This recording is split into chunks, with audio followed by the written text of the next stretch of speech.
Hello out there, and welcome back to the GamecockScoop.com podcast, the official podcast of GamecockScoop.com on Rivals. I'm Caleb, joined by Alan. We got a lot of good stuff to talk about today. We're actually going to skip some football talk for today. Feel like we've kind of handled everything that's happened up to this point in the offseason. We'll keep you posted on any tight end coaching search notes on GamecockScoop.com. But a lot of basketball to get into. The men currently tied for first in the SEC. Got a big road matchup at Auburn later tonight. We're going to talk all about that game and the game over the weekend. Women's basketball obviously just came off their last, on paper at least, big test of the season. Pretty handled win against UConn. We'll look a little bit ahead of what's left for them to finish the season undefeated. And then we're going to do a deep dive on baseball because opening weekend this weekend already. What's the weather looking like up there? I haven't really. Friday looks really good. You got exactly what you want for opening day. I think there's a little bit of a chance for rain Saturday and Sunday when I looked yesterday, although it was like 30% or 40% for both days. So hopefully that stays in the lower side. Yeah, this is a good time of year to be in South Carolina for sure. Yeah. So let's start with the men. We were just talking right before we got on here. They won on Saturday to go 7 straight. That's the current active streak in the SEC. You said that's the second longest active streak in school history. SEC winning streak. Yeah, they won 11 in a row in the 96-97 year, which is also their only regular season title in SEC history. And you're at 7 now, which is the second longest. They travel to Auburn later today. Actually, South Carolina, after the latest round of AP polls, is the higher ranked team. So number 11, South Carolina at number 13, Auburn. What are you kind of expecting out of tonight? I know we talked a little bit about it last week. And I don't know. I mean, you win this game, you're in sole possession of first place at the SEC, and we start to talk very seriously, I think, about the possibility of them winning the regular season title. All right, I think that's probably the place to start. Like, let's get that out of the way. If you win tonight, if you go into a building where Auburn hasn't lost all year, where Auburn's lost twice in the last 36 months, you can talk regular season title. You can talk like 2-3 seed in the tournament. You can talk about trying to get to like play games in Charlotte. You can talk about whatever you want if you win tonight because no one thinks you're going to. You are a 10.5-point underdog tonight for a reason. And Auburn is, on their floor at least, one of the toughest outs in the country anywhere, not just in the SEC. So let's get that out of the way first. As for what you're going to face, I mean, you're going to face maybe your toughest game of the season tonight. Auburn is 19-5 on the year, 8-3 in the SEC. 12-0 at home, obviously, like I said. Can score at all 3 levels. It just hung 99 points in Alabama in their last home game, 91 at Ole Miss last week. It's going to be a challenge for South Carolina's defense. I think this kind of falls in the, like you said before we started recording, the Tennessee, Kentucky kind of realm where you're going to face a high-octane offense, a team that likes to get up and down the floor, and you're going to have to try to do what you do. That was it last episode or maybe 2 episodes ago, you kind of made the left lane driving analogy where like playing South Carolina is being behind a slow car in the left lane. You're going to have to try to do that again tonight to a team that likes to go fast and wants to run you off the floor. Yeah, absolutely. Of course, Auburn is coming off of a road loss. Mm-hmm. They've Florida. not been quite as good on the road this season, which is why they're 13th instead of number 1 or whatever. But they, so I think... Do you think it's a good thing that they're coming off of a loss or a bad thing? Because I think you probably would have rather them be coming into this a little higher instead of doubly focused after one of their few losses this season. I don't think it helps. I'll just put it that way. I'm not going to say that South Carolina can't win with that or that it's impossible or anything like that. But Auburn in this state, not just a loss Saturday at Florida, but Auburn got beat pretty soundly in Gainesville. They never had game control there. They were down, I think it was like 23-8 off the tip and never looked back. You're going to get a very focused, motivated Auburn team, and you have their attention. I think that's the other thing, too. I don't know if you saw Bruce Pearl yesterday in his media availability saying that Lamont should win SEC Coach of the Year, and he was just talking a lot about South Carolina and what the challenge they are. Yeah, I do think the difference between this one and that week where you beat Kentucky and Tennessee back to back is no one's underestimating you now. Yep. I think. Not saying that they won those games because they were being underestimated, but maybe there was a little bit of a surprise factor, a little bit of a not taking South Carolina seriously. Well, now you got that number 11 beside your name, so everyone's on notice at this point. As far as what we're looking for with Auburn, I think, like you said, they like to get out, they like to run. They like to score fast, but something that I think that South Carolina is going to face that they haven't faced a ton yet this year is a really good big man and Johnny Broome. Yep, he could be potentially SEC Player of the Year. I think you're going to need to see Josh Gray have a good game. I think you're going to need to see Colin Murray-Boyles, who's coming off of his best game of the season and continues to just make mind-boggling plays. Keep that up and have a good game. And really kind of limit his opportunities. I think he's going to score. Broome is going to score, but if you can limit his impact a little bit, then I think that'll go a long way. Yeah, I think you kind of hit the nail on the head there. And he's definitely not the same type of player as, you're thinking about another guy who might win SEC Player of the Year, Dalton Knecht, when he went to Knoxville 2 weeks ago. Knecht's obviously a guard. He's more of the, kind of shoot from anywhere, score from anywhere type. He's not going to bang and crash inside necessarily, but you saw that night, South Carolina kind of said, all right, Knecht's going to do what he does. He's going to get his points. We're going to make it difficult for him, but he's going to do what he does. Try to make sure, your Zakai Ziegler's, your Josiah, I can't think of the other Tennessee guard's name, but try to make sure the rest of the team doesn't beat you. And I think you kind of got to look at it that way with Auburn tonight, where, okay, Johnny Broome is going to get his points, he's going to get his rebounds, he's going to get his blocks too, quite frankly. I believe he's top 5 in the SEC in all 3 of those departments right now. But what's really going to hurt you in a game like this is if Johnny Broome is doing that and Trey Donaldson can get out of transition and run, and if, a guy like KD Johnson can have a good night. I know Chad Baker-Mazara has shot the ball pretty well for them this year. I think he's at almost 40% from 3. Kind of like that, Auburn's got a pretty guard-heavy team outside of Broome, and they can make you pay from the outside if you're not on it there. Yeah, I think that that's going to be a big storyline. We've seen that the teams that South Carolina has had the most trouble with on defense are just teams with guards that can create their own shot. And Auburn certainly has some of those. They've been a little streaky on which one of them is going to step up throughout the season. So their scoring is a little bit evenly distributed, but make no mistake, their guard play is pretty good. Yeah, and I think they're leading the SEC in assists per game right now. They're going to move the ball really well.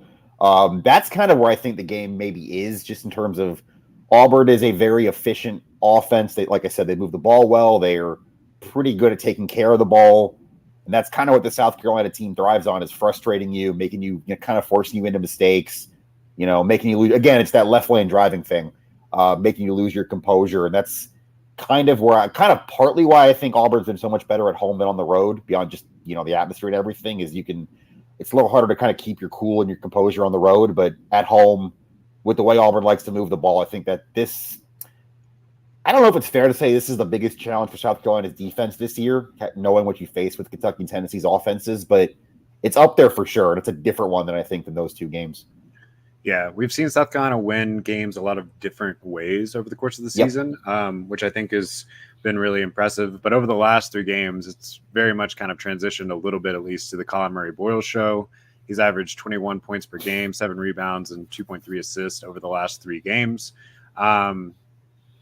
I don't want to say that that's the only path to victory is for him to stay that hot, but it certainly wouldn't hurt. And if he doesn't, you're going to have one of those guys like Michi Johnson, or someone that has, I wouldn't say disappeared, but hasn't played as big of a role lately, really step up and, keep pace with some timely 3-point shooting. Yeah, I think the Michi Johnson point's a good one. We didn't even talk about it yet, but they play Vanderbilt Saturday since we last recorded. You are actually down at halftime to a very lowly Vanderbilt team, but you come out in the second half, kind of go on a big run right out of the break, explode, end up winning by double digits. Colin Murray-Boyles scored 31 on Saturday. But yeah, I think Michi Johnson, he had 13 assists last week in 2 games, and he's got 29 assists in his 4 turnovers the last 6 games. You get another big game from him, both scoring and, again, taking care of the ball. I think you have a chance to win tonight. I am with you. I still think you need another wild card in there. Like maybe this is the Miles Studi game. Maybe this is the one where he hits 4 threes and kind of gets it rolling again. Similar to what you saw at Tennessee when he was just coming back from that injury. I think you're going to need some kind of X factor like that to get out of here tonight. Yeah, and like we were saying, Colin Murray Boys has kind of opened up the offense in a lot of ways. Yeah. So if you can get him involved on the inside, that really gives you a lot more space on the outside for those open looks from three. So, like you said, Auburn's going to score some points. This very much is going to be like the Alabama formula, I guess, which worked for a half. But you're going to have to score your own points and keep pace. If you go through those cold stretches, like we've seen a cold stretch in each of the last 3 games, despite them still finding a way to win against an inferior opponent. If you hit one of those cold stretches tonight, I think you're in a lot of trouble. I would agree with that for sure. This is not a team where you can go 4 minutes without scoring, 5 minutes, without a field goal, anything like that. They can score points on you in a hurry, and that's just one of the things. I think the Alabama game is the pertinent example. It's really the only time this year they've been blown out, and it was just one of those things where it started snowballing after halftime. And you play bad for 5 minutes there, it can become bad for 20 minutes in a hurry. And when you do that, you're just dead in an environment like this. Yeah. As we mentioned before, Alabama is on bye tonight. So if you do win, you have sole lead of the conference, at least until the weekend. You still have a lot of tough games left on the schedule. But it definitely, the chatter of SEC regular season champion for both the men and the women starts to heat up if you somehow pull one off tonight. Yeah, I'm with you for sure. And I think this is I'm not going to say good timing for a loss. I think they can win. Then I'm going to say good timing for a tough game. Just when you look a little bit at what's next, you're at home against LSU on Saturday. It's an LSU team that's struggling right now. Lost a heartbreaker last night at Florida by 2. And then you get your bye week. So you're going to be at home for 10 days after tonight. You only have to play one game in the next 10 days after tonight. You can kind of, I don't want to say get healthy because they're not hurt right now per se, but you can kind of go into a home game, a game you'd expect to win Saturday against an unranked team, and then rest up for a week and then get ready to hit the final. What would it be? 5 games left after LSU on Saturday? Yeah, it's 5. You got 2 on the road, Ole Miss and Texas A&M. Then you got Florida, Tennessee at home. Obviously, that Tennessee one, well, the Florida one looms large too. They're playing pretty well. And then you travel to Mississippi State to close things out. I mean, if you get through this one, that definitely sounds like a manageable schedule. And you've gotten some help with Tennessee losing, Auburn losing last week. So this would give you a 2-game lead on Auburn if you beat them. Yep. So you're really set up in a good position between what you and Alabama do down the stretch from here, if you were to pull it off. Yeah, and like I said, I think if you win tonight, not only are you well within your rights to talk about the SEC title, you can talk about pretty much anything you want tonight. If you want to get on our message board at GamecocksCoop.com and post your hotel recommendations for the Final Four if they win tonight, I'm not going to stop you. Yeah, I mean, I'm certainly going to have to do a little bit of research if that happens. It's an interesting place for them to be. It's been 3 weeks since that Kentucky Tennessee stretch there, and I think the spotlight has changed significantly for South Carolina in that time. It'll be interesting to see how they handle that spotlight against a team that's at least as good as them, and really on paper you would still probably say better than them. But we talked a couple weeks ago that Lamont Paris, if he feels like he's at least 70% as good as you, he expects to win. So we'll see if that works out for them tonight. Yeah, and we didn't even mention this yet. We talked about like spotlight and things like that. This conversation shifted in about a week and a half, 2 weeks from why aren't they ranked to all 62 poll voters had them in this week. Yeah, I mean, they're knocking on the door of the top 10. If you win tonight, you will be in the top 10. And like you said, we're going on the second longest SEC win streak in school history. You can start talking about chasing that number 1 if you win tonight. I mean, it's been really crazy. I don't think that we've taken enough time to even just take a breath and be like, what in the world? I saw someone, I think it was on Reddit or something, that was saying that this is the most the biggest turnaround in South Carolina history, regardless of sport, from a season to season. And I think you're getting to that point. Let's see how the season ends, but I think That's within the conversation. Another one that like kind of comes to mind for me right now is Lou Holt's year where he went from 0-11 to the 2000 8-4. season. Yeah, 2000 to 2001. Yeah. But I mean, I think depending on how you finish that, you might even blow that out of the water at this point. Yeah, and I'm trying to think was it, did you go 6-6 in 2009 and then win the SEC East in 10 in football? Is that right? Okay, yeah, that's a good one. Kind of in there too. But you're right though, it's in a very thin. You look at the other programs here, and baseball was kind of that slow build up to a national title. You're already pretty established when you won it. When Dawn won her first national title, you'd already been to a Final Four 2 years earlier. This, yeah, I mean, off the top of my head, at least, this is up there with anything. And I know Bruce Pearl said yesterday Lamont should win SEC Coach of the Year, which he should. National Coach of the Year? Question mark? Yeah, so that actually brings up a pretty interesting conversation that you and I were talking a little bit beforehand. Where Ohio State just fired their coach. There's going to be some programs that take a look at Lamont Paris after this season. I've seen a lot of chatter on the message boards and across the internet on, do you secure Lamont Paris long term after the season that he's having? Again, we'll have to see how the season ends, but assuming things go pretty well, you make the tournament, maybe you make the Sweet 16, whatever. Then do you lock him in for this one really good season? Throw him the bag, make sure no one comes after him. But then you run the risk of him Darren Horning you, if I'm using it from 10 years ago, where he came out and had a great, was that his first season? You lock him in and then things fall apart. Or a Will Muschamp where you get 9 wins, you lock him in, things fall apart from there. I think South Carolina fans are a little wary to throw the bag, but I also think you might have to if you want to hold on to him. Yeah, I think that's kind of where I would put it too. And I will say on the Ohio State thing, that's not like someone's in my ear telling. I want to make it clear. Hell, Ohio State's going after Lamont Paris. I just saw that. That's a natural connection. Lamont spent 15 years as a Big Ten assistant at Wisconsin. He knows the area. He's from the state of Ohio. That I don't know if Ohio State's going to call him. That feels like a very obvious phone call to make if you are Ohio State. Now they've officially fired their coach. So I think that was kind of why the topic comes today. But you're right. Louisville's probably going to have an opening.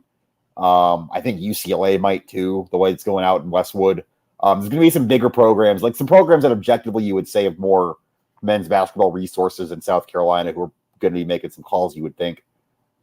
Yeah. We're not trying to start any rumors about anyone that's interested at this point, but it did bring up the conversation, and I've seen it across the message boards of what do you do in this scenario? And to me, maybe some fans don't like it. But I think you have to lock it down. You take the chance at greatness and locking in that greatness. And if it doesn't work out, okay, cool. You're in the same place 3 years from now. It's not your money. Right. Yeah. That's kind of the way I would put it too. It's Brandon's money. It's not yours. Booster's money, whatever.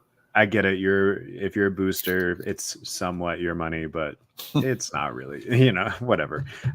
Maybe if you're contributing $10 million a year or something, then you can complain. But otherwise, I don't know. Speaking of greatness, I think we've hit the men's basketball point pretty well. The women took UConn behind the woodshed Sunday. Should we talk about that? Yeah. So we had this hyped game. We kind of talked a bit beforehand about whether or not Camilo Cardoso not being there would make an impact, who would step up. And then at halftime, you have a 14-point lead. You never really look back. You come out of the third quarter, have your most explosive quarter of the entire game. You were there. What's your takeaway? And can this team be stopped? Is there anyone on the schedule that South Carolina needs to worry about down the stretch? I think the first takeaway here, I'll give, we'll talk about it in media rooms, just not just necessarily my thought, but there was such a long time for this program where the one hurdle was not beating UConn. I think it's 8 in a row Dawn lost to them to start her tenure here, a couple times in the postseason. That's 5 out of 6 now over UConn for this program. You beat them in a national title game. You beat them on a neutral court. You beat them in Columbia. You beat them in Connecticut. You are at the point where beating UConn is expected and normal now as a program, which is insane for anybody to say if you follow women's basketball know what UConn was 5-10 years ago. But you're at the point where you should beat them, and you do. So I think that's kind of the first thing to acknowledge. The script has flipped completely there. I mean, you're getting all of those top recruits every single year. You're the one that's picked unanimous number one every preseason. You've basically taken that mantle from them. Actually, just a quick aside, but like my wife was really into basketball as a high schooler. She was pretty good. She got an injury. She didn't get to make it, whatever. But I was talking to her about the South Carolina program, and she was kind of shocked as someone that's been a little bit unplugged. And last time she was plugged in, UConn was the queens of the basketball world, to just kind of see how different it is. And yeah, I mean, there's really no other way to put it other than South Carolina has reached that level. Maybe you wish you had a couple of more national championships, namely last year, in that stretch. But I mean, is there anything else to call this at this point other than a dynasty near that level? You haven't had the longevity that UConn run had yet, but you're certainly peaking. Yeah, I think that's probably a good way to put it. You talk about, missed opportunities last year for sure. You were number one in the country when COVID hit in 20. You might have won one that year too. You probably do feel like you should have more than two, but if you're just talking about right now and this year and what's in front of you, you lost your greatest recruiting class ever. You flipped half of an entire roster. You were ranked number 6 preseason. You weren't supposed to be a top 5 team this year. And you are now 23-0, number 1 in the country unanimously. And I think just getting on to Sunday and like what actually happened from a basketball perspective a little bit, you ran UConn off the floor, which was what this team kind of, the one thing they couldn't do last year, the up and down, the track meet thing. I mean, there was a point in the first quarter where Dawn had Raven Johnson, Malaysia Fulwiley, and Tessa Johnson, as in your 3 point guards, all on the floor together, just in a 3-point guard lineup to just run, get in transition, get after it. And UConn couldn't keep up, and no one's really been able to keep up this year. And I think that's kind of the difference, is kind of the shooting we talked about. Got to mention Tahina Pow hit 5 threes Sunday, scored a season high 21. UConn had no answers. This team's just different. The speed, the shooting, the ability to get in a track meet, that wasn't there last year. And I think if you start looking ahead, certainly the regular season now with 6 games left, you would not pick them to lose to any of those 6 teams left on the schedule. And postseason wise, it's a tournament, you get in a matchup and weird things can happen. But I think even if you did run into, say, Iowa again, you've got shooting answers now for a track meet. You can play a game in the 80s or 90s that you couldn't last year.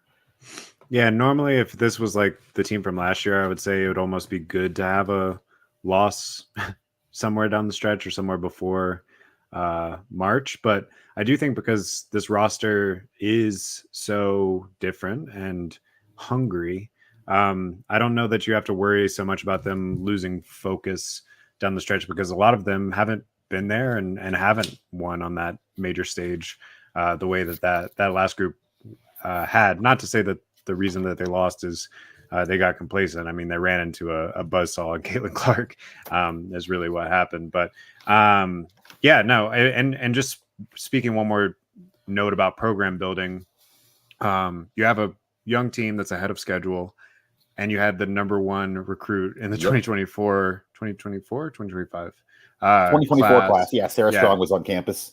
I would say Sunday. Sitting in the stands watching you boat race UConn on your home floor in front of a huge crowd.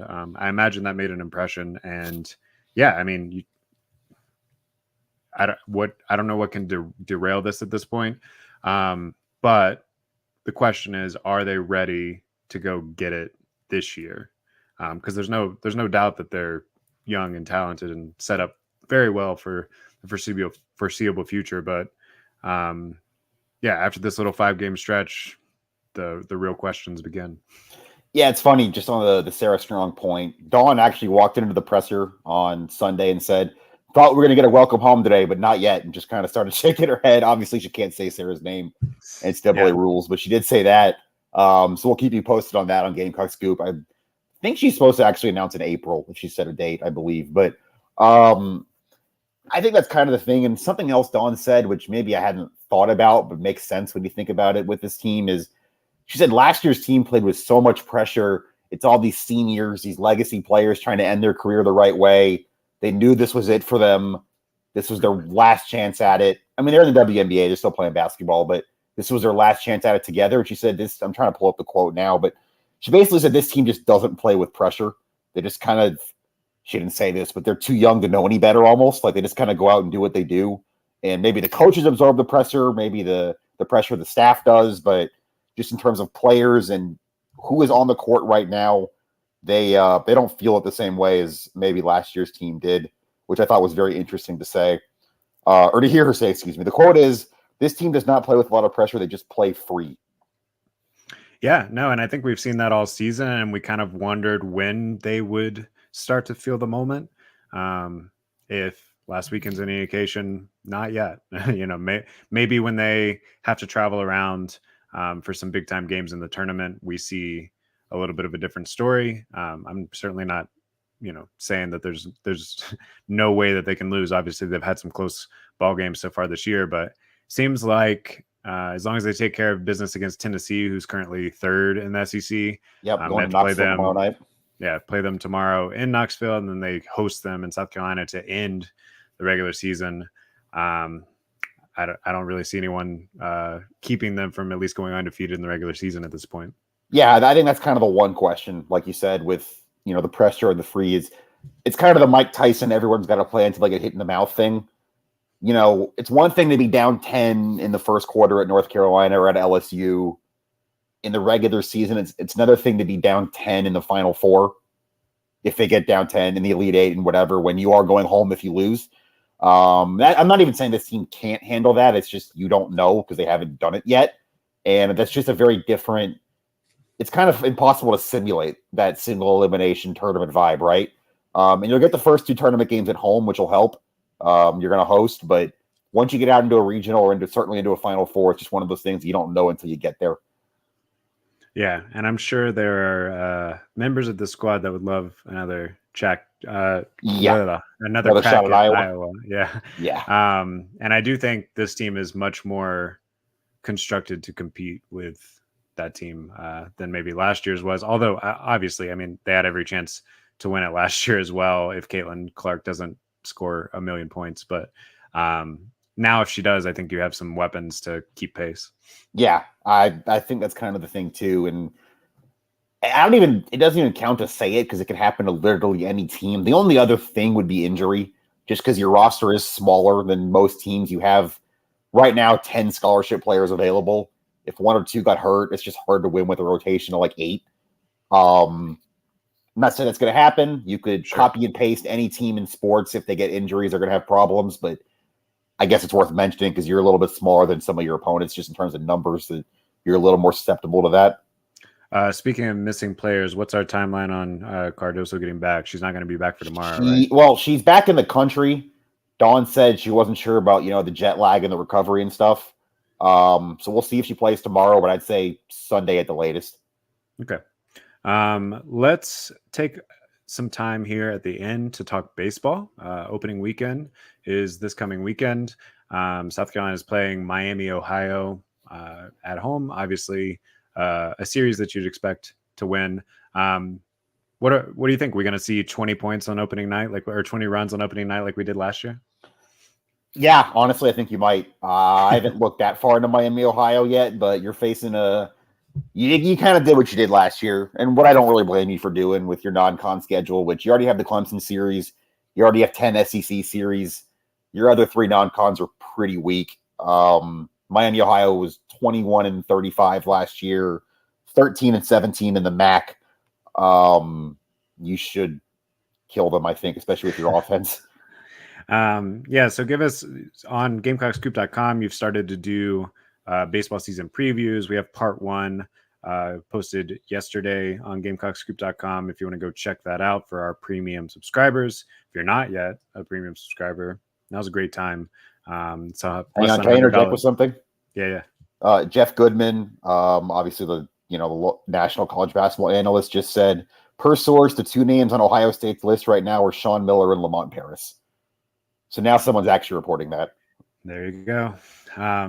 Yeah, that's gonna get a little spicy. We'll try to pick out any info that we can for you on GameCopsScoop.com and pass that along. If anything on that comes up between now and the next podcast, obviously a lot of the official movement won't start until the season's end. Is Sean Miller still Xavier? Yes. For Xavier and South Carolina. That's also really funny because those are the two names for this search, in 2022. Exactly. Yeah, so that'll be interesting. Again, I'll just say if you're a South Carolina fan that's wary about throwing the bag at someone after one good year, that's kind of how this sport goes. You got to take your chance at greatness. Maybe you found the next guy.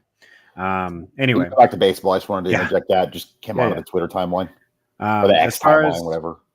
As far as just like season long expectations for baseball go, I think this is a really crucial year for Mark Kingston. I just want to read you his last 8 seasons, or 1, 2, 3, 4, last 9 seasons, going back to 2015 at South Florida.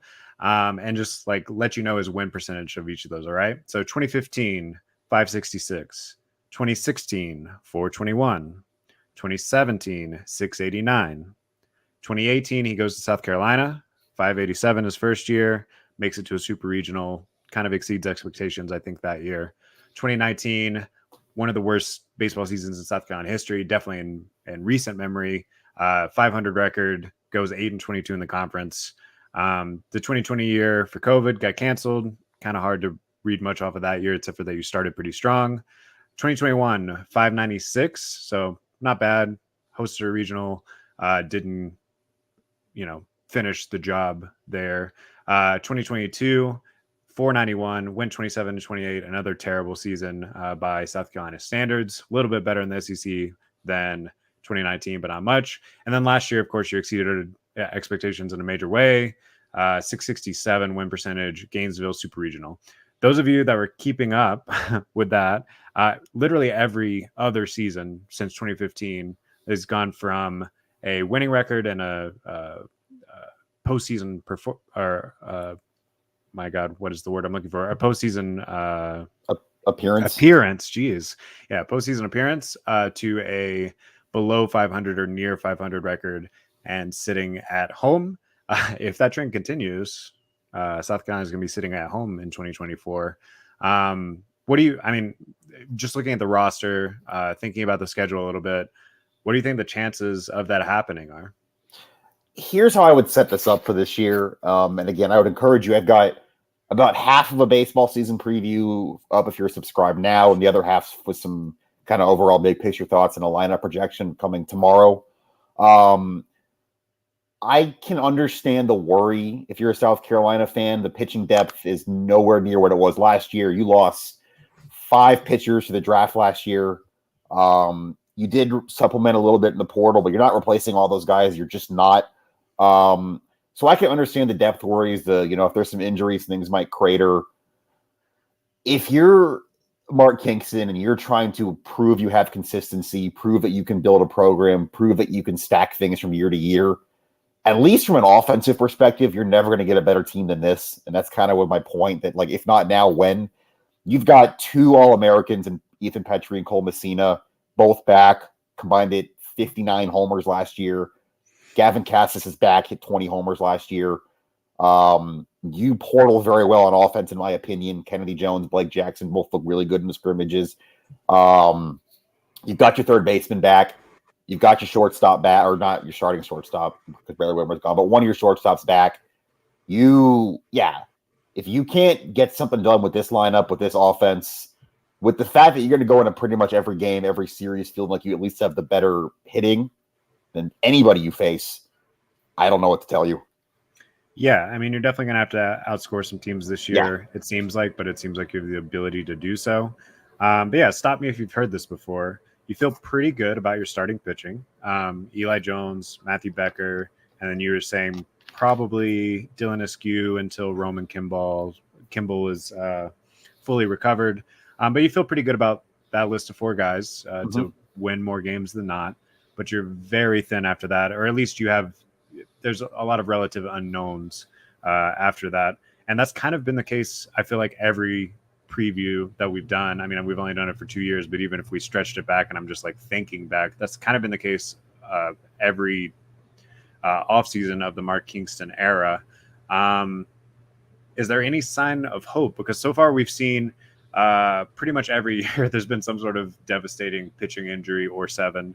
And that kind of derails the upside of what you can accomplish. Granted, you still made it to a super regional last year, but I think you would have felt a lot better had you not had those guys injured. So who should we be looking for in the bullpen, transfers, newcomers that can maybe pick up the slack should hopefully not, but history would suggest an injury occur?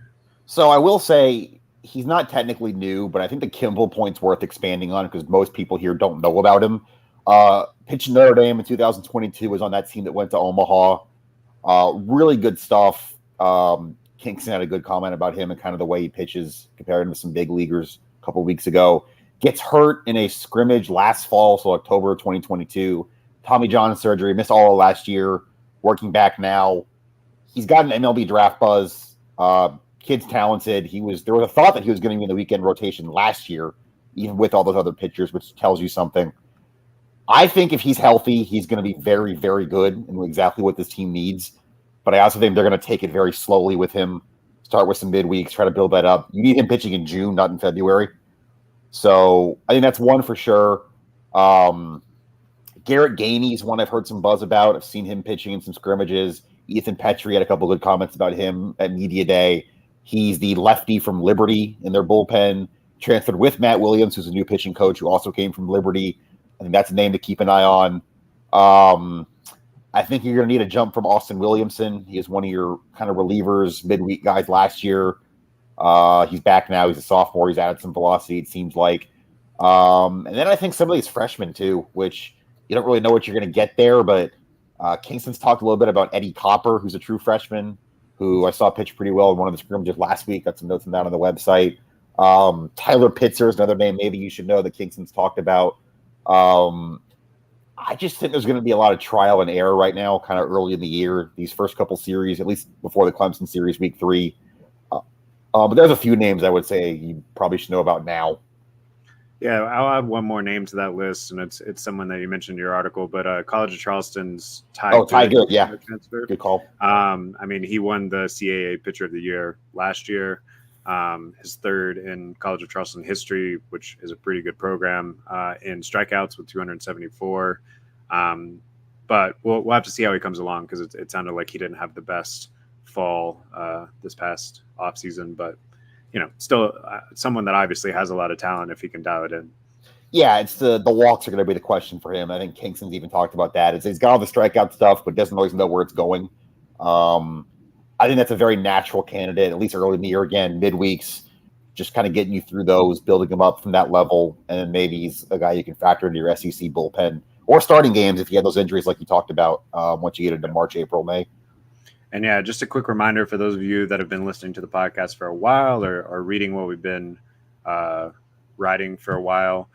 Eli Jerzenbeck, who we were really stoked about last year, everyone was, started off the season pretty well, but tore his UCL last May. And as we mentioned, when it happened, it wasn't just a miss the rest of that season, but also probably miss all of the season. If at the very least, it would be the very, very end of the season, maybe postseason play, but we're not expecting to see him this year. But I mean, that is a name to keep in mind next season and going forward from there, because he obviously is very talented and was flashing big time as a freshman, but that's why we didn't mention his name. He's not expected to play. Yeah.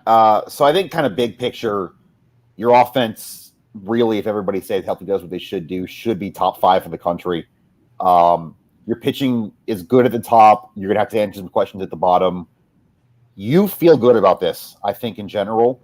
And I think that kind of leads you to the question of, like, all right, if we're sitting here recording a podcast in June after baseball season's over, what do you need to see to feel like this is still on the right track? To feel like, I don't know, if you're Ray Tanner and you extended Mark Kingston's contract to get it past 2 years, but didn't raise the buyout because you're still not sold on him, which is what happened. What do you kind of need to see to feel sold on him? I guess is what I would ask you. You're not Ray Tanner, but yeah, I mean, this is the way that we started off this discussion, right? He has been incredibly inconsistent over the course of the back half of his career. He actually strung together quite a few good seasons at Illinois State, where he started his head coaching career. But over the last 9 years, it's been every other year is good, every other year is not so good. So you're going to have to string together 2 good seasons in a row. Yep. And you can't use excuses anymore. I mean, maybe you lose 2 starting pitchers like you have the last 2 years. Well, at some point that's going to land on you for better or worse. I'm not saying it's fair or whatever, but it's a result-oriented league. It's a result-oriented program. This is one of the best baseball programs in the country. So yeah, I mean, I think the expectation at a minimum is you're hosting a regional. Yeah. You probably need to make it to a super again, at least. I kind of think that too. And I think the pitching injury point is fair and it's part of baseball. It's going to happen. And I think my counter to that is, I don't want to say never. It's not really fair, but you're probably never going to have an offense better equipped to pick up a pitching staff than the one you have this year with Petrie back, Messina back, Cassis back, LeCroy back, your transfers, Tippett back. I mean, the list goes on, but I said it and I believe it. You will have a top 5 offense in college baseball in terms of homers, RBIs, runs, all that stuff, or at least you should. Yeah. Well, and recruiting is part of this deal too, right? If those injuries do occur like they have the last few seasons, you better recruited some good freshmen. You better be able to depend on those guys you got in the portal, because this was an important offseason for you to keep your job and keep going forward. And yeah, I don't think either one of us are ever like a rabble rouser for firing anyone or anything like that. But yeah, it's been outside of last year, which was a great season. It's been pretty exceedingly mediocre. And I think you bought yourself a little bit more rope, but not very much. Look, I mean, it's like you said, you're right. I mean, you have a longer connection to this place than I do coming in last year, but this is still South Carolina. You still walk in the building and see banners, plural, for national titles. Your athletic director was there for it. They're all on the wall. Like, there is still a standard here. And no, you're not going to go to Omaha every year. You're not going to win a national title every year, but you got to be able to stack seasons at a place like South Carolina. And you put a good one up last year. No, nothing to say about that, but you have a roster in place to put another one up, I think. And if you don't, there can and probably should be consequences for that. Yeah. I mean, to put it simply, you've been around long enough that we both know that there was a list starting to come together of who they might look for before last season happened. I imagine that list is not too far away from the corner of his desk, Ray Tanner's desk or whatever, if things go sideways. But we're going to focus on the positive right now because I do think that this is a very potentially exciting baseball season that gets kicked off this Friday. And we'll have full coverage of that on GamecockScoop.com. We'll have full coverage of the basketball game tonight, the women's game tomorrow, every game, all the time, always. On GamecockScoop.com. So definitely go check us out over there. We'll be back here next week for the GamecockScoop.com podcast. Until then, we'll see you later. The stream is frozen on me again, so I'll have to exit out, go back in, and I'll exit out now. Sounds good. Okay.